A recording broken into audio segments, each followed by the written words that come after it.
arkadaşlar, örgü kanalıma hepiniz hoş geldiniz. Bugün sizlere görmekte olduğunuz bu şirin mi şirin bebek tulumunun anlatımını yapmak istiyorum. Tulumumuzu tek parça halinde örüyoruz arkadaşlar. Ben bugün bu tulumu 0-3 aylık bebek için yapıyorum. Ama siz isterseniz daha büyük bebekleriniz için de yapabilirsiniz. Tulumumuzun örgüsüne bu bel bandını yaparak başlıyoruz.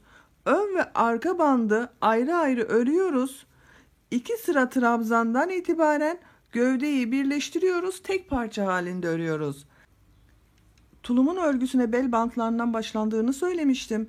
Ben bugün 0-3 aylık bebek için bu bel bandını 37 zincir çekerek başladım. Ama siz daha büyük bebekleriniz için yapacaksanız bu başlangıç zincir sayısını daha çok yapmanız gerekecek arkadaşlar. Siz bu tulumu daha büyük bebekleriniz için bu başlangıç bel bandını daha çok zincir çekerek başlarsanız tulumunuz büyük olacaktır. Bu ağ yüksekliği de tercihinize kalmıştır ve yapacağınız ayın büyüklüğüne göre daha yüksek yapabilirsiniz. Tulumumuzun bakın arkadan görüntüsü de bu şekilde arkadaşlar. Çok güzel, çok şirin bir tulum. Ayrıca çok kullanışlı bir tulum modeli. Bakın bel bandına 2 adet düğme diktim. Bu şekilde bebeğimize giydirip çıkarması kolay olacaktır. Bu bel bandında bulunan düğmeleri bebeğin beline göre de ayarlama yapabilirsiniz. Ayrıca askıları da düğmeli yaptım. Bu şekilde çok kullanışlı oldu. Ben bugün bu tulumun örgüsünde Alize Baby Best ipini kullandım. Anti peeling özellikli bir ip bu. Üzerinde 100 gram 240 metre yazmakta. Renk numarası da 161. Bambu karışımlı bir ip ayrıca. Yazın bile çok rahat kullanabilirsiniz. Bebeğinizi terletmeyecek bir ip. Ama siz bu ip yerine herhangi bir başka marka iplerle de bu tulumu örebilirsiniz. Ben bu büyüklükte bir tuluma bir ip kullandım arkadaşlar. Siz daha büyük yapacaksanız bir ip yetmeyecektir. Tığ olarak da 3,5 numara tığ kullandım. Ayrıca bakın göstermiş olduğum gibi bel bandında ve askılarda olmak üzere 4 adet de düğmeye ihtiyacımız var.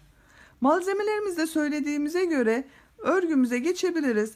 Örgümüze geçmeden önce size minik bir hatırlatma yapmak istiyorum arkadaşlar. Videolarımın bazılarına dilimizi anlamayanlar için altyazı oluşturuyorum. Siz videolarda bu altyazıları görmek istemiyorsanız videonun sağ üst köşesinde noktalar işareti var. Ona tıklayarak altyazıları kapalı konuma getirebilirsiniz. Böylece altyazıları görmezsiniz. Siz ipinizi, tığınızı hazırlayın. Hep birlikte bu güzel ve şirin tulumumuzun örgüsüne geçelim. Kanalıma abone değilseniz örgü kanalıma abone olmayı unutmayın lütfen. Sizlerin desteğiyle inşallah bu örgü ailemiz daha da büyüyecek arkadaşlar. Hepinize kolay gelsin, iyi seyirler. Tulumun örgüsüne bel bandını yaparak başlıyoruz. Ön bandı ayrı örüyoruz, arka bandını ayrı örüyoruz arkadaşlar. İlk önce ön bandını öreceğiz. Bakın bu şekilde bir ilmek oluşturuyorum. Size nasıl kolay geliyorsa öyle ilmek oluşturabilirsiniz ve zincirlerimi çekiyorum. 1 2 3 4 5 6 37 zincir çekiyoruz.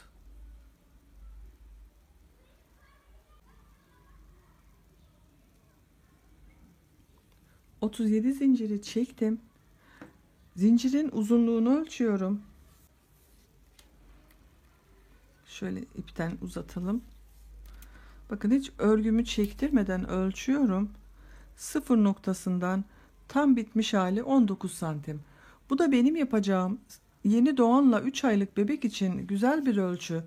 Siz daha büyük bebekleriniz için yapacaksanız her 3 ay için 2'şer santim uzatın arkadaşlar. 3-6 aylık bebek için yapacaksanız bunu 20-22 santim arası tutun. 6-12 aylık bebekler için de bu 23-24 santim olabilir.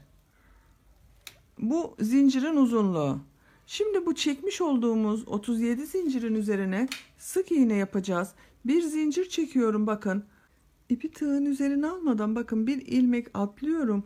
İkinci zincir üzerine sık iğne yapıyorum. İpi alıyorum. Bakın tığa ip aldım. Bir defa da çekiyorum. Takip eden zincir üzerine de bakın tığı takıyorum. İlmek alıyorum. İpi alıyorum. Bir defa da çekiyorum. Bu şekilde sık iğne yapıyoruz. Zinciri çekerken çok sıkı çekmeyin arkadaşlar. Eğer sıkı çektiyseniz sökün, yeniden çekin. Sık iğneler yaparken daha kolay yapılır. Bakın, her ilmeğe birer defa olmak üzere sık iğne yapıyorum. Bu çekmiş olduğumuz 37 zincirin üzerine toplam 37 tane sık iğne yapıyoruz.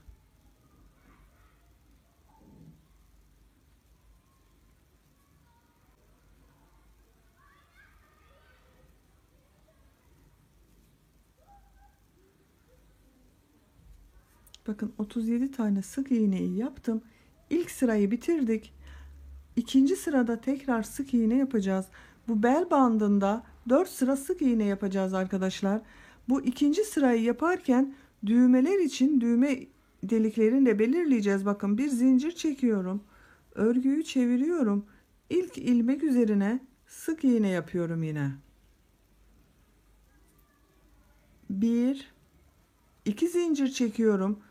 1 2 ilmek atlıyorum. Üçüncü ilmeğe sık iğne yapıyorum. Bakın, bu şekilde düğme deliğini oluşturmuş olduk. Takip edenleri sıra sonunda da düğme deliği açacağız arkadaşlar. Sıra sonunda 3 ilmek kalasıya kadar devam edelim.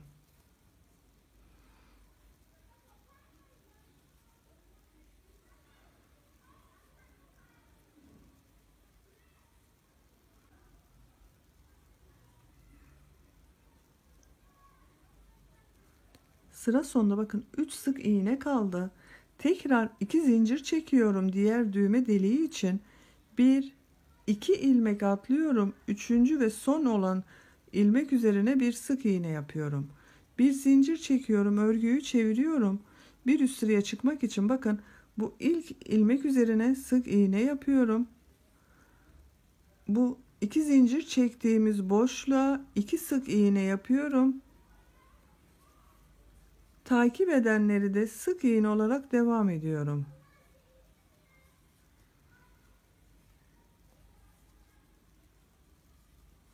Bakın, bu şekilde düğme deliğimizin yeri tam belli olmuş oldu. Sıra sonuna kadar devam ediyoruz. Sıra sonunda da diğer düğme deliğinin üzerine de 2 sık iğne yapıyoruz. Son ilmeğe bir sık iğne yapıp geriye dönüyoruz. Bu şekilde toplam, bakın 3. sıradayız. Bir sıra daha sık iğne yapıp gelelim. Tulumun bel bandını 4 sıra olarak tamamladım. Bakın, düğme deliklerimizin yerleri de tam belli oldu. Modelli bölüme geçmeden önce bunu burada bekletiyorum. Arka bölümün bel bandını da hazırlayalım. Ondan sonra ikisine birlikte devam ederiz. Şimdi arka bandı hazırlayalım. Arka bandı da çekmiş olduğumuz bu zincir sayısından 10 zincir fazla çekeceğiz. Ben 37 zincir çektim. Arka bant için 47 zincir çekeceğim.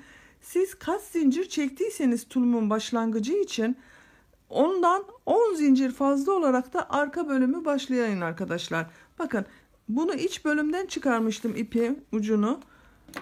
Diğer ucunu elime alıyorum. Üst bandını çıkartarak.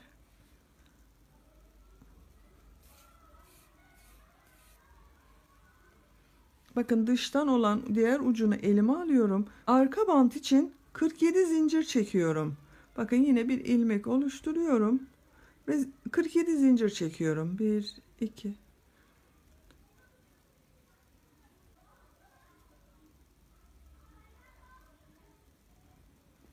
47 zincirde arka bölüm bandı için çektim. Bakın arkadaşlar, şimdi bunların üzerine sık iğneler yapacağız.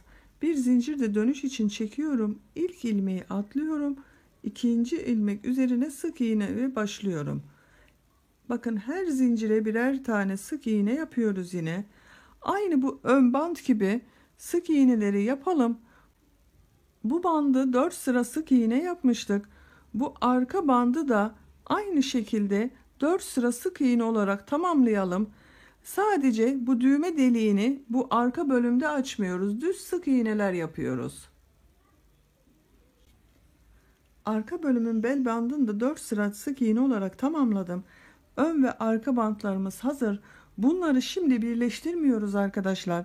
2 sıra örgüyü ördükten sonra birleştireceğiz. Bakın bu şekilde bir yırtmaç görüntüsü elde etmek istiyorum tulumda.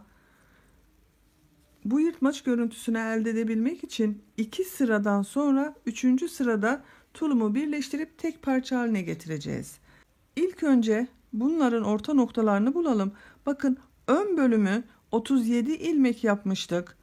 37'nin ortası 19 yapıyor. 19. ilmeğe işaret takacağız. 2, 4, 6, 8, 10, 12, 14, 16, 18, 19. Bakın 19'uncuya ön bölüm için işaret takıyorum. Arka bölüm 47 ilmekte. Bunun da orta noktası 24. ilmek sayıyorum. 2, 4, 6, 8, 10, 12, 14, 16, 18, 20, 22, 23, 24. 24. de arka bölümün orta noktası. İşaretlerimizi yaptık. Şimdi bakın tulumda bu modelli bölümü ve arttırma yerlerini yapacağız. Onu yapmak için bakın arka bölümü elime alıyorum. Bu ön bölümün bandı 37 ilmekti. Bu arka bölümü de 37 ilmeğe düşüreceğiz. 10 ilmek fazla başlamıştık. Her iki taraftan 5 ilmek içeriden başlayacağız arkadaşlar.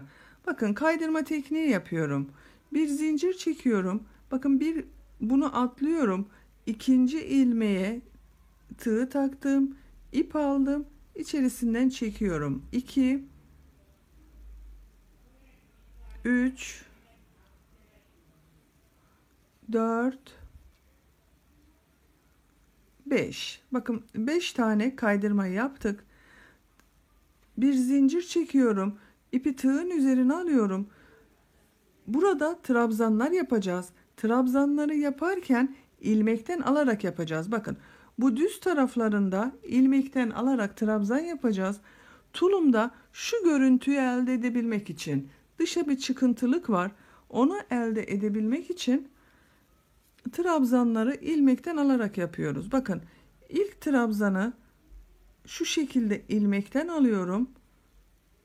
Trabzan yapıyorum. İlmekten alıyorum. Trabzan yapıyorum.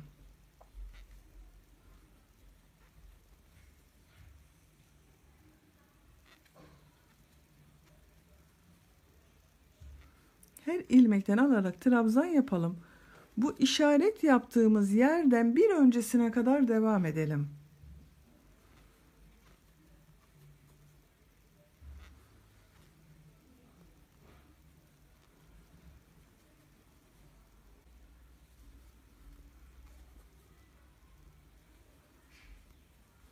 Bakın işaretli yerden bir ilmek öncesine kadar geldim.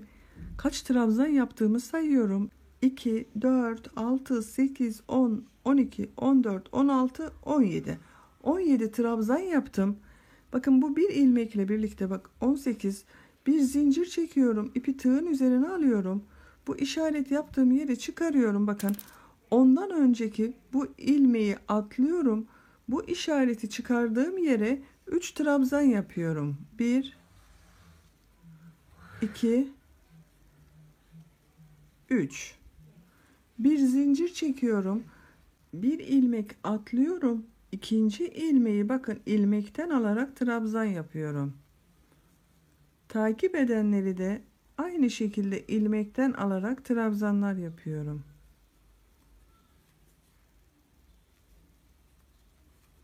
Bakın burada bir zincir çektik. Orta noktaya 3 trabzan yaptık. Tekrar bir zincir çektik. Bir ilmek atladık. Takip edenleri ilmekten alarak trabzan yaptık. Takip edenleri ilmekten alarak trabzan yapacağız. Bakın bu şekilde sıra sonunda 5 ilmek kalasıya kadar bütün ilmekleri ilmeklerden alarak trabzan yapalım.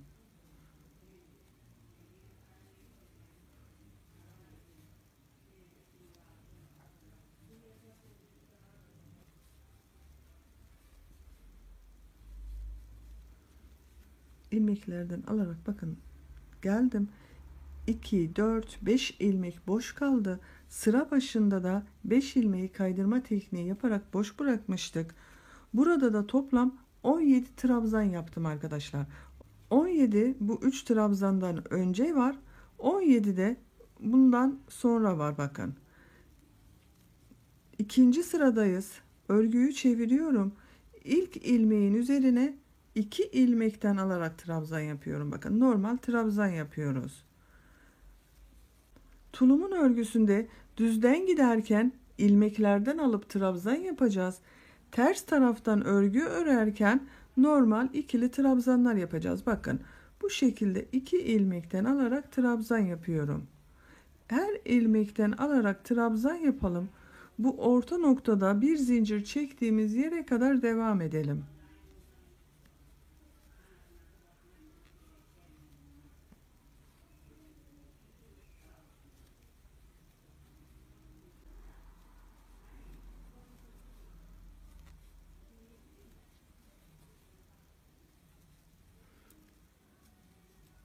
Bir zincir çektiğim bakın boşluğa geldim. Buranın üzerine bakın bir zincirlik boşluğa bir trabzan yapıyorum. Takip eden bakın bu 3 trabzan yapmıştık. Aynı ilmek içerisine bunların üzerine de trabzanlar yapıyorum. Birer defa trabzan yapıyorum bakın. Her ilmeğe bir tane. Bir zincirlik boşluğa geldim. Bir trabzan yapıyorum. Ve takip eden trabzanları da trabzan olarak devam ediyorum.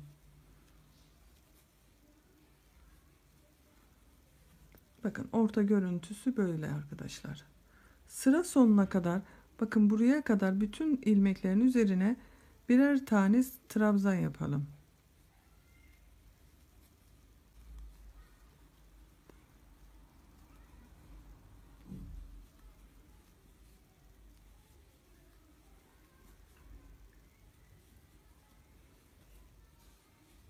İki sırayı tamamladım bakın. Bu bel bandından sonra yanlardan 5'er ilmek içeriden başladım. Bir sırada orta noktadan bir önce bakın bir zincir çektim. Tam orta noktaya 3 trabzan yaptık. Tekrar bir zincir çekip atladık. Takip edenleri ilmeklerden alarak trabzan yaptık. Bir üst sırada hepsinin üzerinden birer tane trabzan yaptık. Arka bölümün ipini ben burada kesiyorum. Bundan sonra ön ile arka bölümü birleştireceğiz. Hepsini birlikte götüreceğiz. Ön bölümün örgüsüne geçiyorum bakın. Bunda orta noktayı işaretlemiştik. İşaretli yerden bir öncesine kadar aynı diğer arka bölümde yapmış olduğumuz gibi ilmeklerden alarak trabzan yapacağız. Bakın bir zincir çektim. İlk ilmeği ilmekten alıp trabzan yaptım. Bir trabzanı yaptım. İkinci trabzanı yapıyorum. Aynı şekilde ilmeklerden alarak yapıyorum. Sayalım. 3 4 5 6 7 8 9 10 11 12 13 14 15 16 17. Bakın eşit başlamış olduk her iki trabzanı da. 17 trabzanı yaptım. İşaretli yerden önce bir ilmek var bakın. Bir zincir çekiyorum. İpi tığın üzerine alıyorum. Bu işaretli yere 3 trabzan yapacağız. Bu bir ilmeği atlıyorum. İşareti çıkardığım yere 3 trabzan yapıyorum. 1 2 3. Bir zincir çekiyorum. Bir ilmeği atlıyorum. İkinci ilmeği ilmekten alarak trabzan yapıyorum. Takip eden ilmekleri de sıra sonuna kadar hepsine trabzan yapacağız arkadaşlar. Bakın buraya kadar yapmış olduğumuz gibi sıra sonuna kadar bir sıra trabzan yapalım.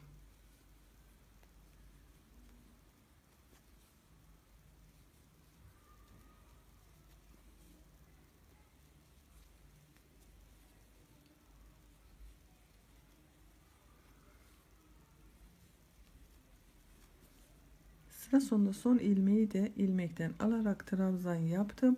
Bir zincir çekiyorum, örgüyü çeviriyorum. Örgünün ters tarafındayım. Ters tarafından normal trabzanlar yapıyorduk bakın. İlk ilmek üzerine 2 ilmekten alarak trabzan yapıyorum. Takip edenleri de bakın 2 ilmekten normal alarak trabzan yapıyorum. Bu şekilde devam edelim.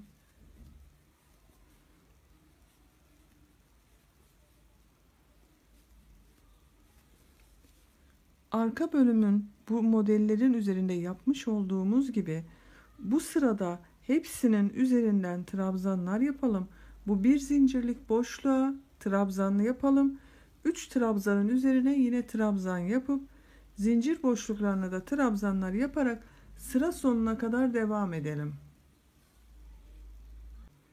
Ön bölümün ikinci sırasında da bakın bütün trabzanların üzerine trabzan yaptım.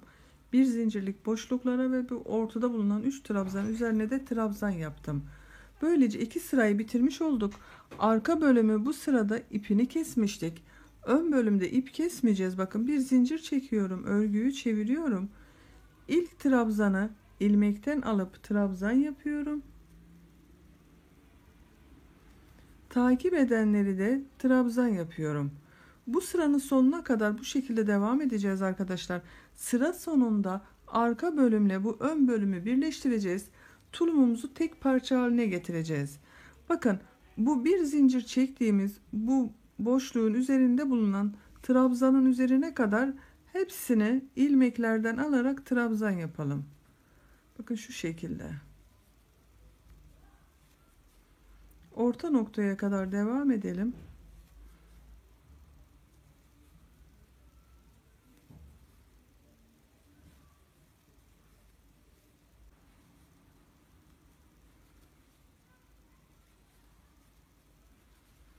Bakın ilmeklerden alarak bir alt sırada yapmış olduğumuz bu 3 trabzanın olduğu yere geldim. Bir zincir çekiyorum. İpi tığın üzerine alıyorum. Bu bir ilmeği atlıyorum. İkinci ilmeğe 3 trabzan yapıyorum. 1 2 3. Bakın tam orta nokta bu. Bir alt sıradakinin tam orta noktası. Bu 3 trabzanları tulum bitesiye kadar hep ortada bulunan trabzanlara yapacağız. Bir zincir çekiyorum. Bir ilmek atlıyorum. İkinci ilmeği ilmekten alarak trabzan yapıyorum. Örgümüzü bu şekilde ilmekler alarak sıra sonuna kadar trabzanlar yapalım.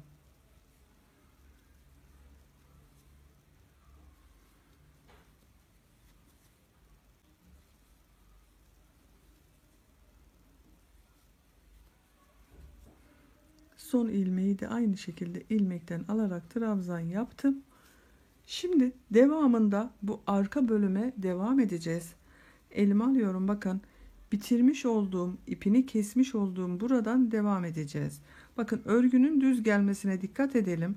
Yönleri düz olsun. Ters taraftan başlamayın arkadaşlar. İpi tığın üzerine alıyorum. Arka bölümün bakın bu ilk trabzanını ilmekten alıp trabzan yapıyorum. Ve devam ediyorum. Takip eden ilmekleri de aynı şekilde ilmeklerden alarak trabzan yapıyorum.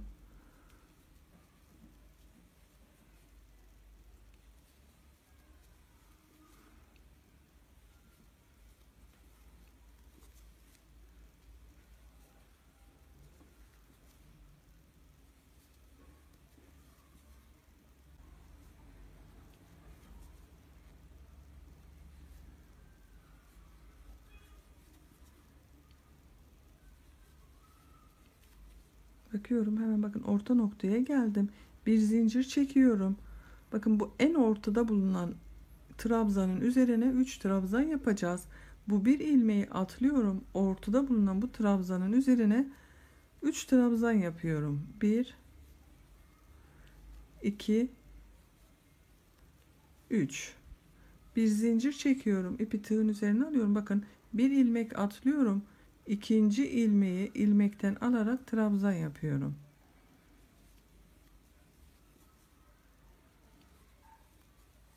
Ve devam ediyorum bakın. Sıra sonuna kadar devam edelim.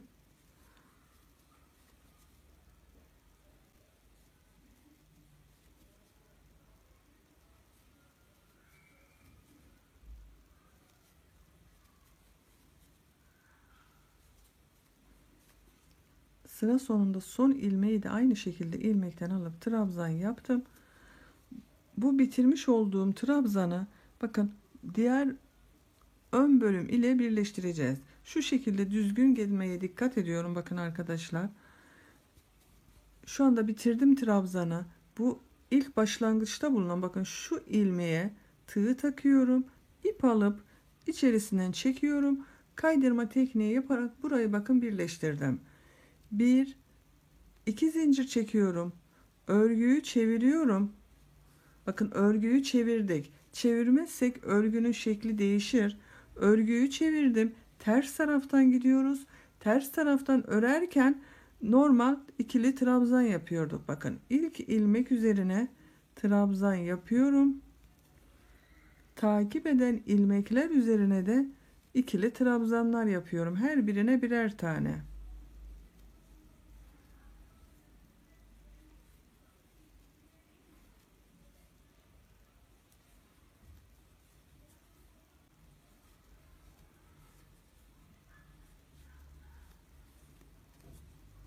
Bakın bir zincirlik boşluğa trabzan yapıyorum.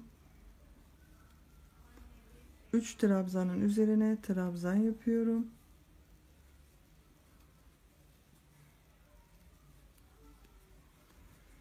Tekrar bir zincirlik boşluğa trabzan yapıyorum ve takip edenleri trabzan olarak devam ediyorum.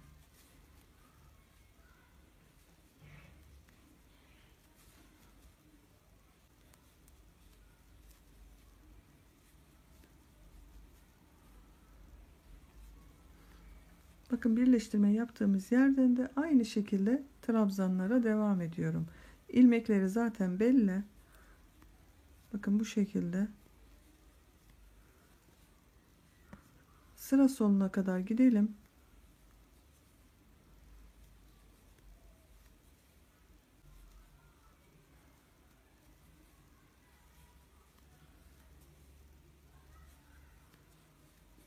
Ters taraftan trabzanlar yaparak bakın sıra sonuna geldim. Sıra sonunda bulunan bu ilmeğe de trabzan yapıyorum. Başlangıçta yapmış olduğumuz bu ilmek ile bakın tığı taktım. Kaydırma tekniği yaparak sırayı kapatıyorum. Burayı tamamen birleştirmiş olduk. 1 2 zincir çekiyorum. Örgüyü çeviriyorum. Bakın örgünün düz tarafındayız. Burası tulumun düz tarafı. Düz tarafını yaparken ilmeklerden alarak trabzan yapıyorduk. İlk ilmeği bakın ilmekten aldım, trabzan yapıyorum. Takip edenleri de aynı şekilde ilmeklerden alarak trabzan yapıyorum.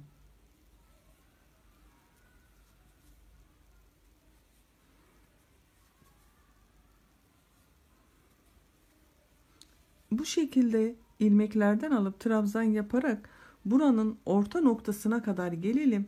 Bu ortada bulunan trabzanın üzerine bir zincir çekip 3 trabzan yapalım. Tekrar bir zincir çekip takip eden trabzanlara devam edelim. Bakın tulumumuzun da birleşimini yapmış olduk. Artık örgümüz bu şekilde devam edecek arkadaşlar. Yapacağınız tulumun büyüklüğüne göre istediğiniz kadar uzun yapabilirsiniz. Eğer benimle aynı ölçüde yapıyorsanız bu bel bandından itibaren 16-17 sıra yapmanız yeterli olacaktır.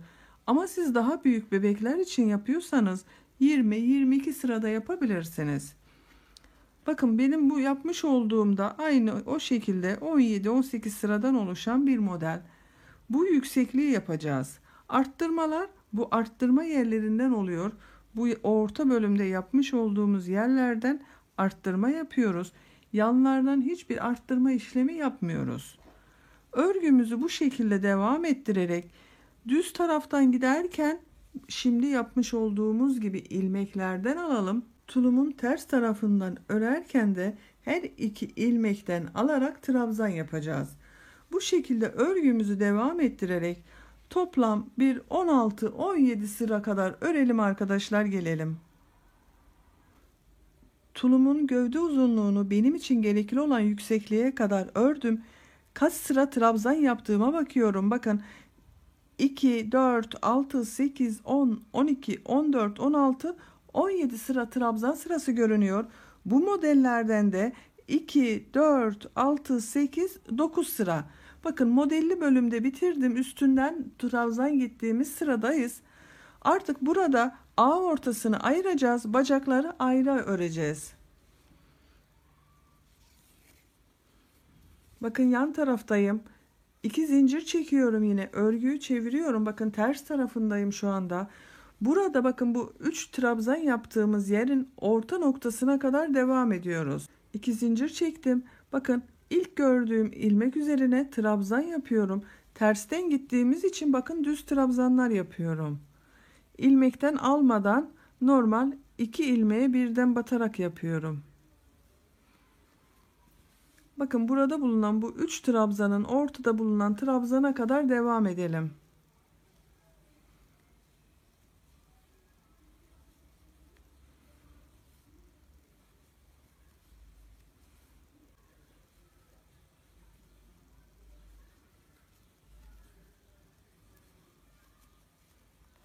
Ve bir zincirlik boşluğa da trabzan yapıyorum. Bakın 3 trabzanın ilk trabzana trabzan yaptım. Ortada bulunan trabzana geldim. Bakın bunu yapmıyorum. Diğer uçta bulunan, bakın diğer ortada bulunan bu trabzana, ikisini birleştireceğiz burada. Bunun ortada bulunan bu trabzan ile şimdi gelmiş olduğumuz bu trabzanın bakın ikisini bir yapıyorum. Tek trabzan olarak birleştiriyorum. 2 ilmeği birleştirdik. Ve devam ediyorum. Bakın bu bacağı yapıyorduk biz. Bununla devam ediyorum. Gördüğüm trabzanları aynı şekilde devam ediyorum.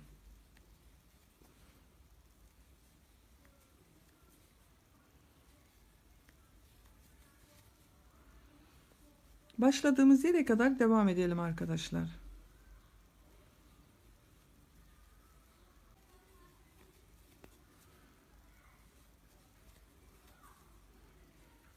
Bakın başladığımız yere geldim.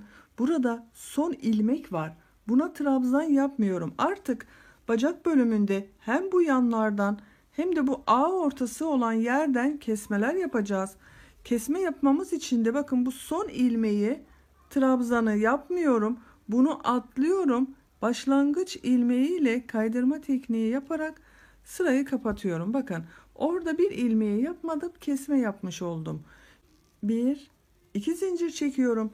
Örgüyü çeviriyorum. Bakın düz tarafındayım örgünün.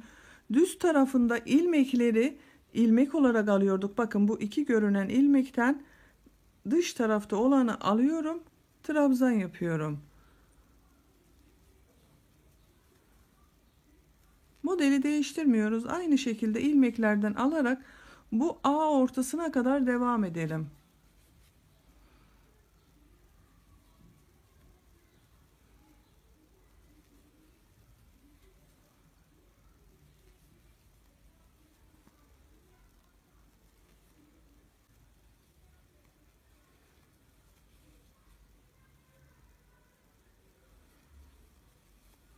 Bakın A ortası bölümüne geldim. Burada kesme yapacağız tekrar. Size demiştim ya, hem kenardan hem orta bölümden kesme yapacağız. Burada bakın tam orta noktanın olduğu bu trabzanı ve ondan önce bu görünen bu trabzanı birlikte kesme yapacağız. Bakın trabzan yapıyor gibi yaptım. Çıkarmıyorum. Tığın üzerinde bekletiyorum. Tekrar ilmek alıyorum. Takip eden ilmeği de aynı şekilde trabzan yapıyor gibi bir defa çıkardım, bekletiyorum. Bakın 3 ilmek var. Üçünün içerisinden çekerek kesme işlemi yapmış olduk.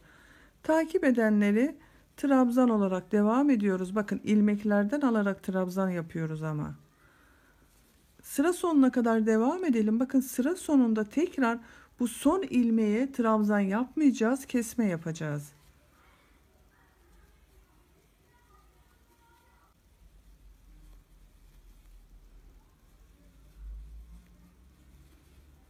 Bakın son trabzana yapmıyorum, onu atlıyorum. Bakın bu ilmeği atlıyorum, kaydırma tekniğiyle sırayı kapatıyorum. Bakın burada tekrar bir eksiltme yaptık. 1 2 zincir çekiyorum, örgüyü çeviriyorum. Artık düz trabzanlar yapıyoruz bu sırayı. Düz alarak bakın.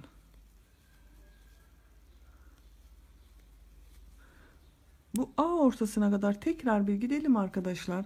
Orada tekrar bir kesme yapalım.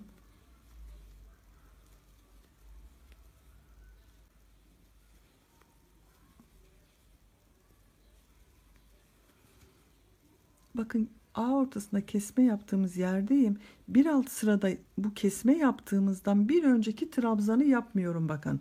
Onunla o kesme yaptığımızı birlikte yapacağız. Bunu sırayı değiştirirseniz arkadaşlar kayma yapabilir kestiğimiz yerler.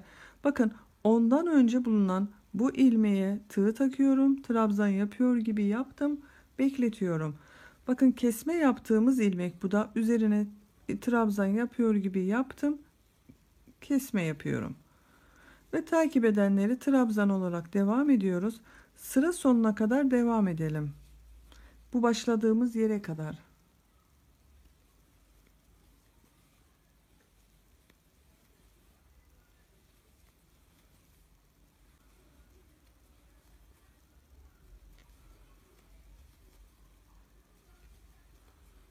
Bakın yine sıra sonunda son ilmeğe trabzan yapmıyorum. Bunu atlıyorum. Kaydırma tekniği yaparak sıra başıyla kapatıyorum. 1 2 zincir çekiyorum. Örgüyü çeviriyorum. Artık bakın bacak boyumuz bu şekilde devam edecek. Benim yapacağım bir ölçü için toplam 5 sıra trabzan sırası yeterli bacakta arkadaşlar. Bu şekilde bu trabzan sırasını toplam 5 sıraya tamamlayalım arkadaşlar. Bacak boyunda bakın 1 2 3 4 5 sıra trabzan olarak tamamladım. Bu yanlardan her iki taraftan da kesmeler yaptım. Bu şekilde bırakmak isteyen bırakabilir ama ben biraz daha daralsın istiyorum. Onun için sık iğne yapacağız arkadaşlar. Kesme yapacağım bakın. İlk ilmek üzerine sık iğne yapıyorum. Yanındaki ilmeğin üzerine sık iğne yapıyor gibi ilmeği aldım. Bekletiyorum. Takip eden ilmeğe de aynı şekilde ilmek aldım. 3 ilmeğin içerisinden ip alıp çekiyorum. Bakın burada bir kesme yapmış olduk. 4 sık iğne yapıyorum arada. Bakın 1 2 3 4 sık iğneyi yaptım. 5. olanla 6. olanı kesme yapıyorum. Tekrar 4 sık iğne yapıyorum.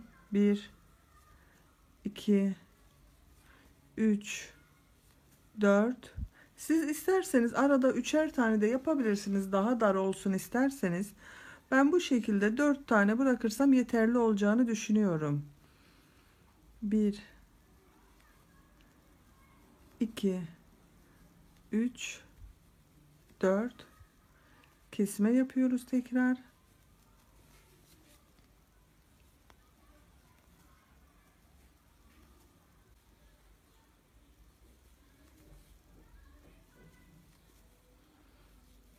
Bakın başladığımız yere geldim. Son ilmeğe sık iğne yapmıyorum. Burada da bir kesme yapıyorum.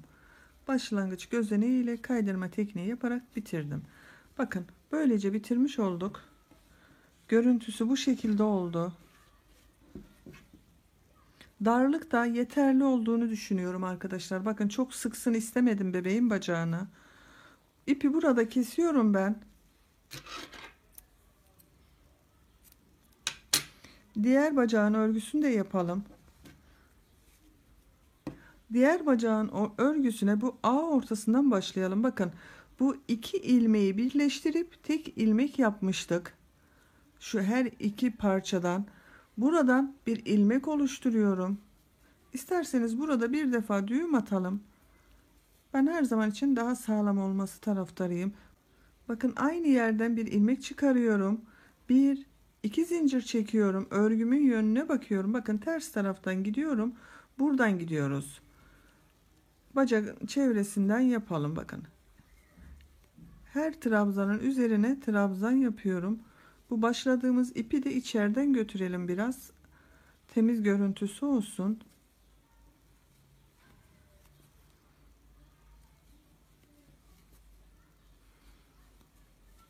Şimdi bu bacakta da bu yan taraftan da kesme yapacağız. Ortasından da kesme yapacağız.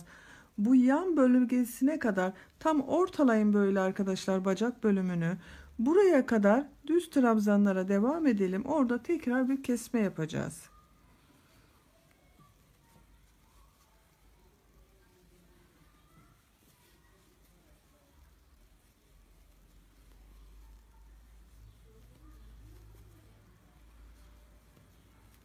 Ortaladım mı ona bakıyorum. Bakın şu şekilde katladığımız zaman orta noktayı görebiliriz.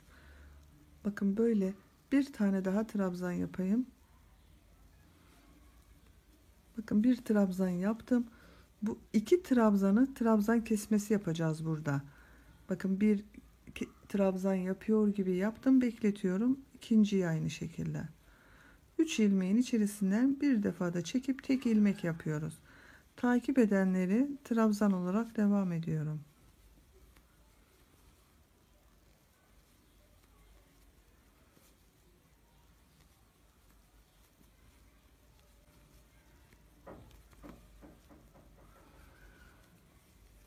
Bakın sıra sonuna geldim. Burada bu son ilmeğe trabzan yapmıyorum. Kesme yapıyorum. Yine aynı diğer bacakta yapmış olduğumuz gibi hem ortasında kesme yapacağız hem bu kenarda kesme işlemi yapacağız.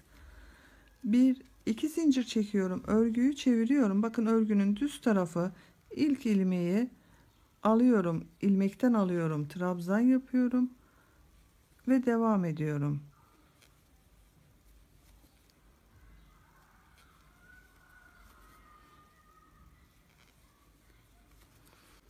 Bu bacak örgüsüne de bu şekilde devam edeceğiz arkadaşlar.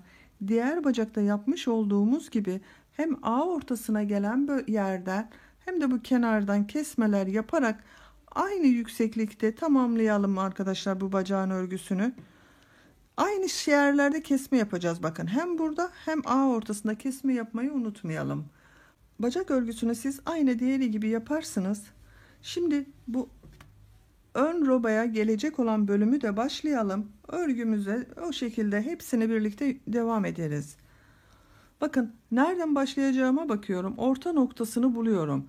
Bu 3 trabzanlı modeli yaptığımız yer orta noktası burası. Buraya bir işaret takıyorum. Bakın herhangi bir işaret iğnesi olabilir veya bir ip olabilir. Bu şekilde sayıyorum. Toplam orta bölümde bana 25 ilmek gerekiyor. Burası ortası. Buradan 12 ilmek geriye gidiyorum. 2, 4, 6, 8, 10, 12. Bakın buradan başlatıyorum. Buradan bir düğüm atalım. İlmek çıkarıyorum buradan. Bir zincir çekip sağlamlaştırdım. Aynı ilmek üzerine bir trabzan yapıyorum. 11 trabzan yapalım. 2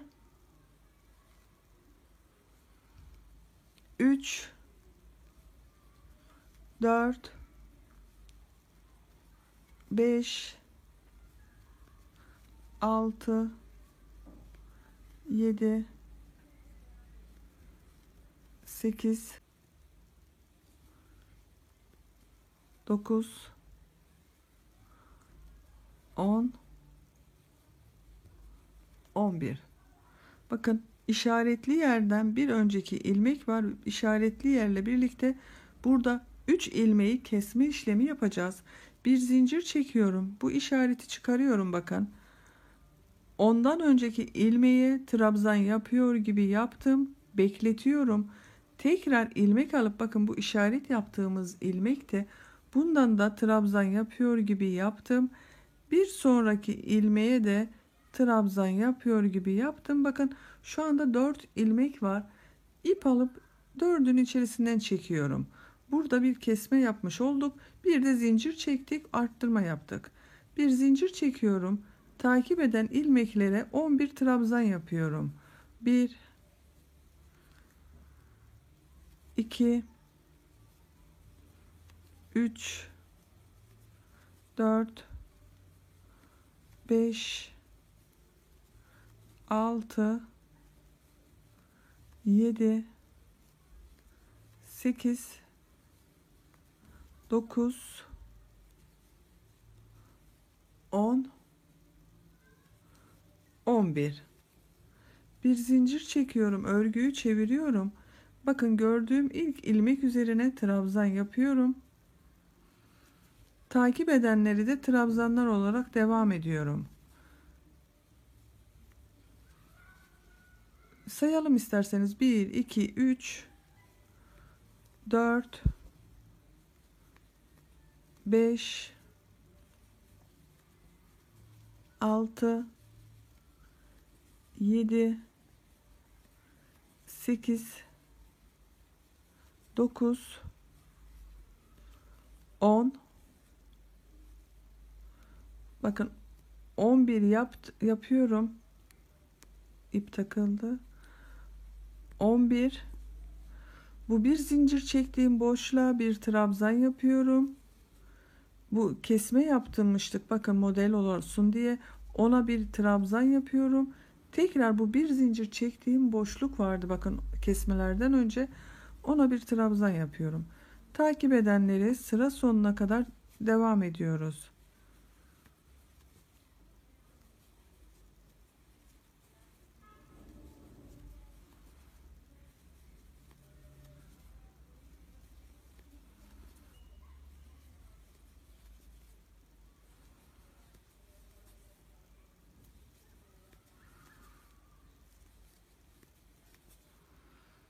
Son ilmeği de trabzan yaptım.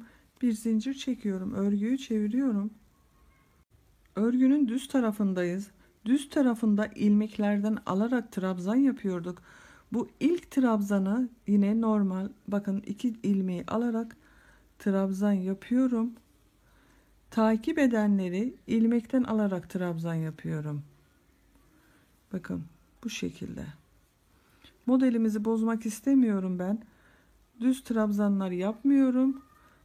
Gövde bölümüyle de uyumlu olsun diye ilmeklerden alarak devam ediyorum. Orta noktaya kadar yapalım. Ortada tekrar bu modeli birlikte yaparız sizinle.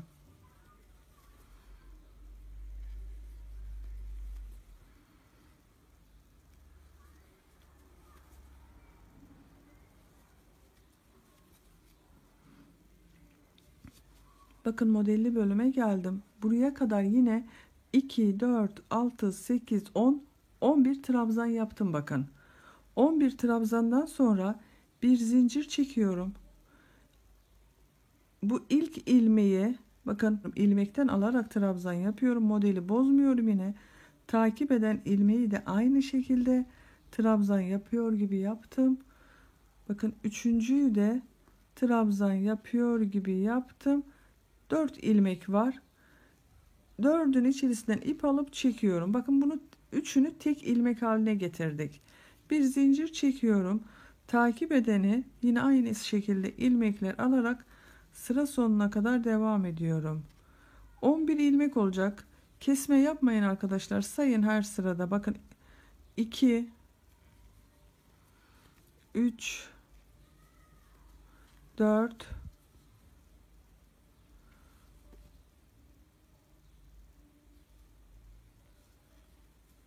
5 6 7 8 9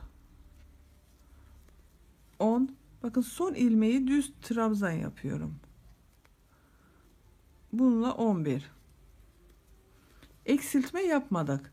Bakın zincir çektik. Şimdiki gideceğimiz sırada bu zincir boşluğuna trabzanlar yapacağız. Bir zincir çekiyorum, örgüyü çeviriyorum. Bakın ters tarafı normal 2 ilmekten alarak trabzan yapıyorum.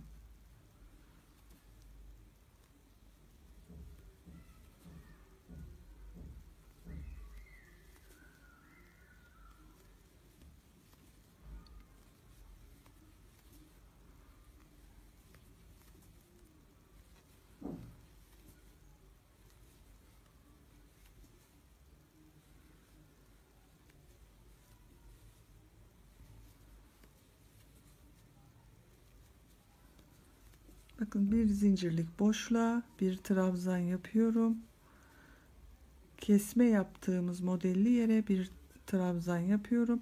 Tekrar bir zincirlik boşluğa trabzan yapıyorum ve sıra sonuna kadar bütün trabzanların üzerine trabzanları devam ediyorum.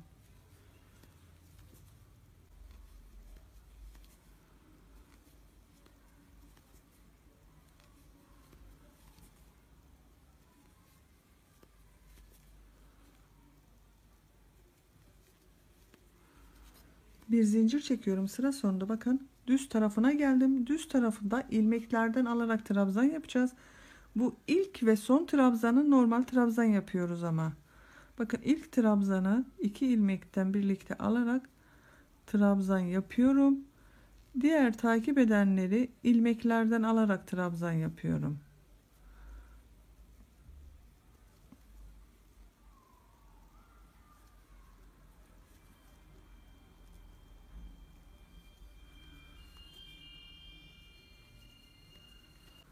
Ön robanın örgüsünü bu şekilde devam ettireceğiz arkadaşlar. Bu modelli sıralardan, hani model gibi görünen sıralardan toplam bir 4 model yapalım. Benim yapacağım ölçüye göre bu. Siz daha büyük yapıyorsanız bir model daha fazladan yapabilirsiniz. Toplam bir 7-8 sıra trabzan sırası olacak. Robayı tamamlayalım gelelim. Ön robanın örgüsünü bakın.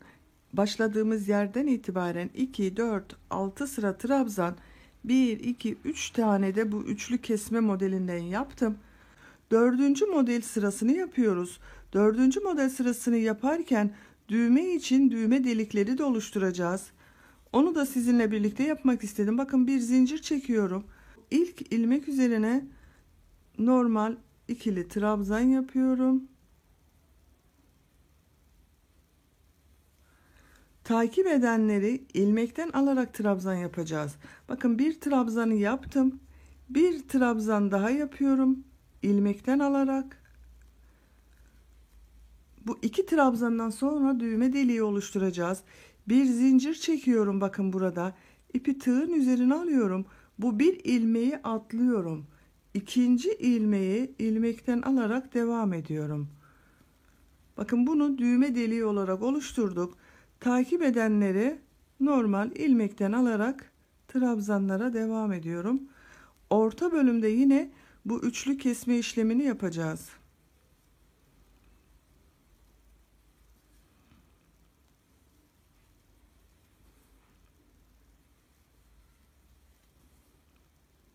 Bakın ortaya geliyorum. Bakıyorum, kontrol ediyorum. Bir tane daha yapıyorum. Bir zincir çekiyorum. Bakın tam orta noktanın olduğu yerdeyim. Yine ilmekten alarak 3 trabzanı kesme yapıyorum. Bekletiyorum. Takip edeni de aynı şekilde.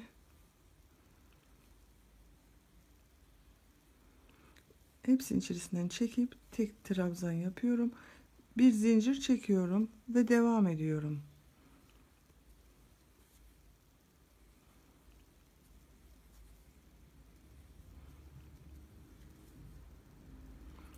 Sıra sonunda tekrar düğme deliği oluşturacağız.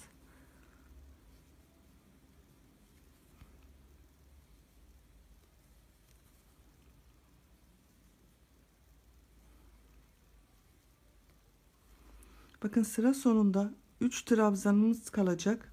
1, 2, 3, 4. Bir tane daha yapıyorum. Bir zincir çekiyorum. Bakın 3 trabzan kaldı bir alt sırada. Bu ilk ilmeği atlıyorum. İkinci ilmeği ilmekten alıp trabzan yapıyorum. Son ilmeği normal ikili trabzan yapıyorum.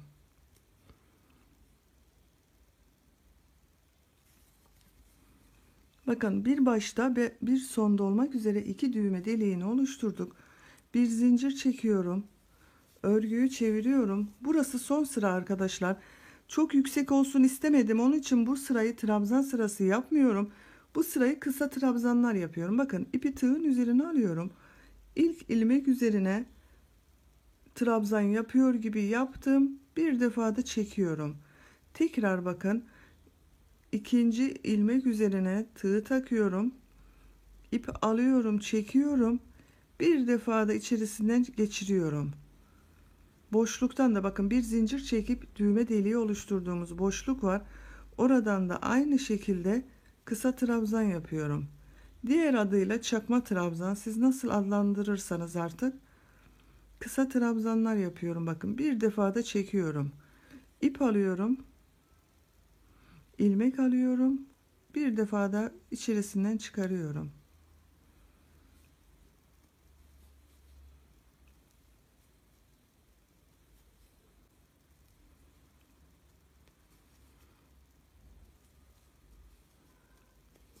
Bakın bu orta bölüme geldik. Burada da aynı şekilde zincir boşluğundan kısa trabzan yaptım. Üçlü kesme yaptığımız, model oluşturduğumuz yerden kısa trabzan, zincir boşluğundan kısa trabzan ve devam ediyorum.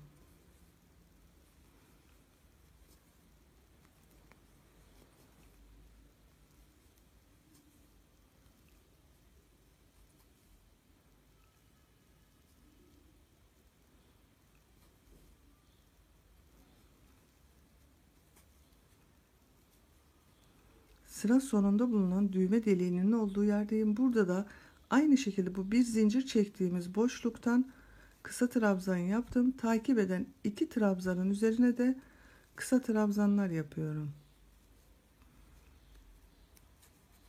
Ve böylece bitirmiş olduk arkadaşlar. Bakın görüntüsünü bir görelim. Bu şekilde, bu da benim yapacağım ölçü için yeterli bir yükseklik oldu. Siz daha büyük çocuklarınız için yapıyorsanız bu son yaptığımız sırayı kısa trabzan değil de normal ikili trabzan olarak da yapabilirsiniz.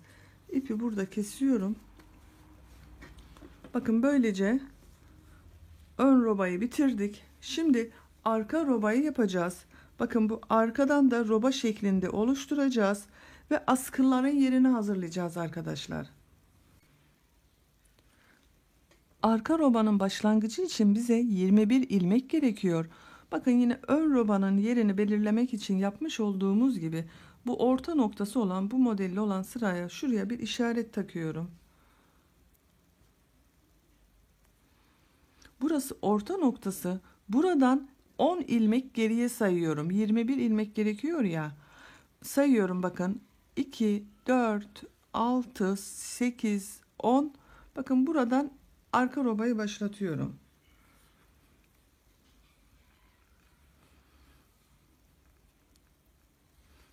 Bir düğüm attım. Buradan bir ilmek oluşturuyorum. Bir zincir çekiyorum.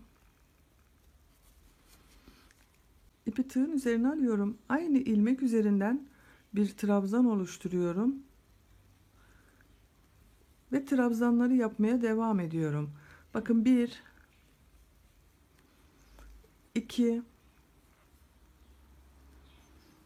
3, 4. İpi bağlamış olduğumuz ipin ucunu da içeriden götürüyorum temiz görüntü sağlayabilmek için. 4 olmuştu. 5, 6, 7, 8, 9, 10. Bakın işaretli yer 11. Artık işareti çıkarabiliriz. Toplam 21 trabzanı yapalım. 11, 12, 13, 14, 15, 16, 17, 18, 19, 20, 21. Bakın bu şekilde 21 trabzandan oluşan roba başlangıcını yaptık. Bir zincir çekiyorum, örgüyü çeviriyorum. Artık kesmeler de yapacağız arkadaşlar. Arka robada kesme işlerini sadece sıra başlarında yapacağız. Bakın ipi tığın üzerine alıyorum, bir zincir çekmiştik. Bu ilk ilmeği atlıyorum, ikinci ilmeğe trabzan yapıyorum. İlk trabzanı yapıyorum ve trabzan yapmaya devam ediyorum. Sıra sonuna kadar trabzanları yapalım.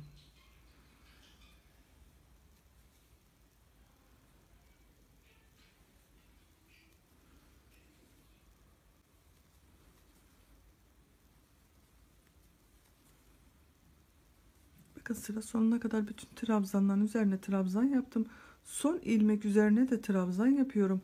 Herhangi bir kesme işlemi yapmıyorum sıra sonunda. Bir zincir çekiyorum, örgüyü çeviriyorum. İpi tığın üzerine alıyorum. Bakın bu ilk ilmeği atlıyorum. İkinci trabzan üzerine trabzan yapıyorum. Ve devam ediyorum.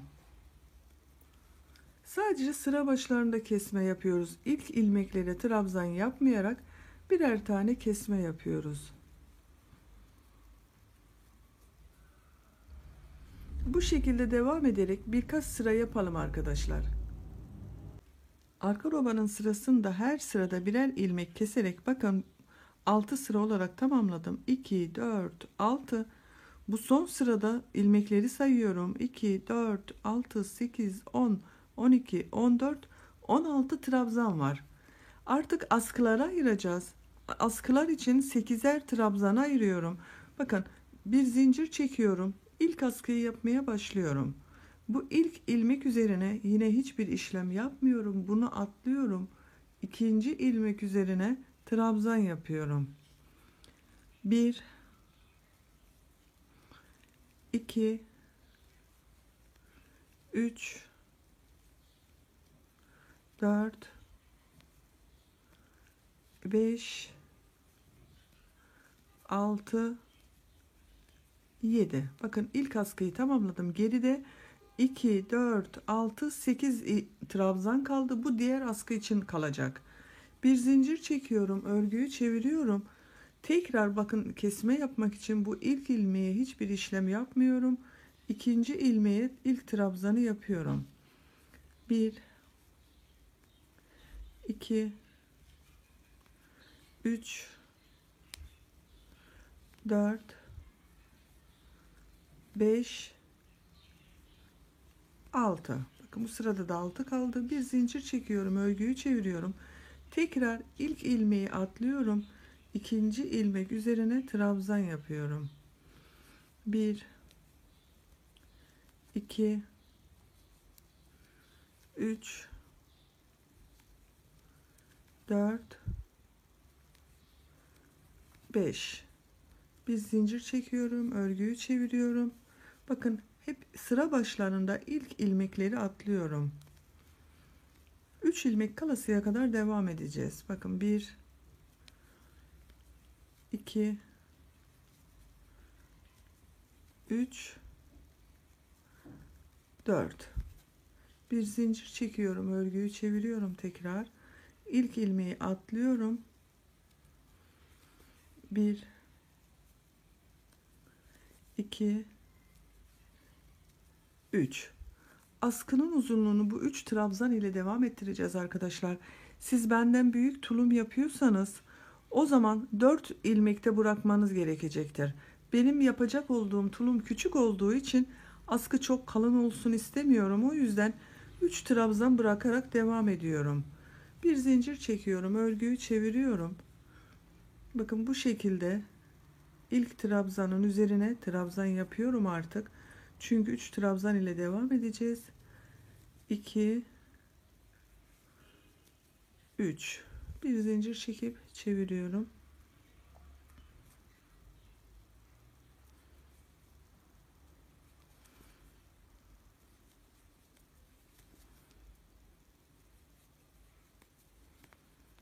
Bakın bu şekilde.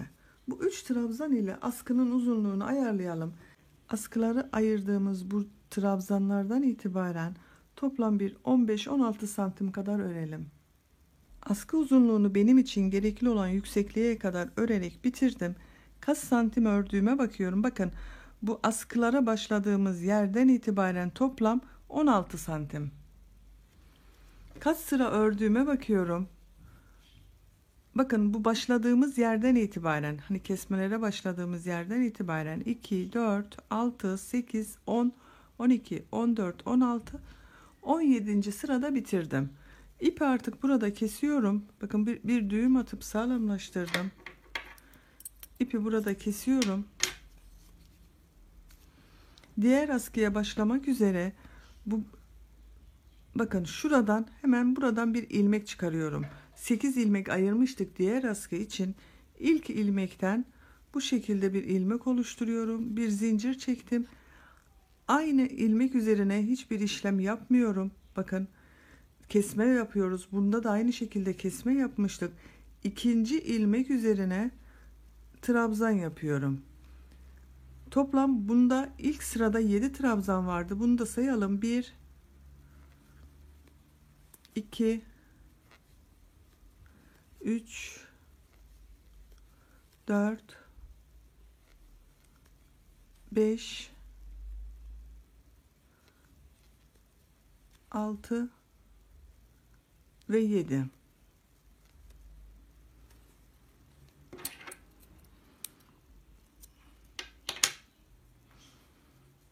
Bakın askının başlangıcını yaptık. Bir zincir çekiyorum, örgüyü çeviriyorum. Yine aynı şekilde sıra başlarında ilk ilmeğe bir şey yapmadan ikinci ilmeğe trabzan yaparak devam ediyorum. Artık her sırada birer trabzan eksik yapılacak. Kesmeler yapmış oluyoruz.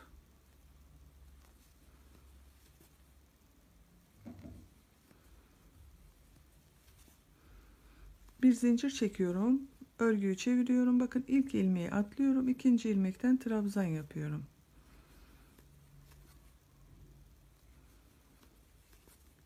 Aynı şekilde 3 trabzan kalasıya kadar örgüye devam edelim. Kesmelere her iki taraftan 3 trabzan kalasıya kadar devam edelim. 3 trabzan kaldığı zaman bununla aynı sayıda, bakın diğer askı ile aynı sayıda tamamlayalım gelelim. Diğer askıyı da bakın aynı bu askıyı yapmış olduğumuz gibi aynı sıra sayısınca tamamladım. Bir zincir çektim. İpi burada kesiyorum. Böylece tulumumuzun örgüsünü bitirmiş olduk arkadaşlar. Bakın. Bu yapmış olduğumuz roba bölümünde ve askı bölümünde bir sıra sık iğne ile çevirmek istiyorum. Bu düğme için ayırmış olduğumuz, bakın burada bir yırtmaç payı vardı. Bunun buradaki boşluktan bir ilmek başlıyorum. İlk ilmeği çıkardım ve bakın her ilmeğe birer defa batarak sık iğne yapıyorum. Hem örgümüz güzel görünsün hem de bu ip içeriden gitsin bakın.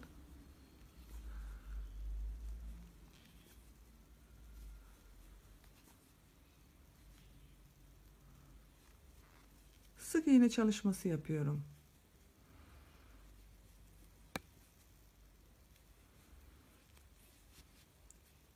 Bakın bel lastiğinin olduğu yerde de aynı şekilde her ilmeğe birer defa sık iğne yapıyorum. Bu şekilde devam edelim sık iğnelere. Bakın bu ön robanın çevresinde, diğer taraftan da aynı şekilde devam edelim. Askıları da çevirmek üzere bakın tamamen bu başladığımız yere kadar sık iğne ile çevirelim gelelim. Tulumun roba bölgesinde bakın tamamen sık iğne ile çevirdim. Askılarda da aynı şekilde bakın sık iğne ile çevirme işlemini yaptım. Başladığım yerde bitirdim. Kaydırma tekniği yaparak sırayı kapadım. İpi içeriden götürdüm. Bakın yeri hiç belli değil. Bu şekilde düğmelerini de dikerek geldim. Bakın düğmeleri arka bölümün bel bandını yaptığımız, bakın bu uç noktalara diktim. Bu düğmeleri bu bandın herhangi bir yerine daha geriye veya daha ileriye yaparak ayarlama yapabilirsiniz. Bebeğinizin kilosuna göre ayarlayabilirsiniz. Ben bu şekilde bu renk bir düğme diktim. Siz tercihinize göre nasıl isterseniz öyle düğme dikebilirsiniz. Bakın bu şekilde bebeğin beline göre ayarlayabiliyoruz bu düğmeleri. Aynı şekilde askıların ucuna da düğme diktim. Bakın bu da istediğiniz uzaklığa dikebilirsiniz bu düğmeleri.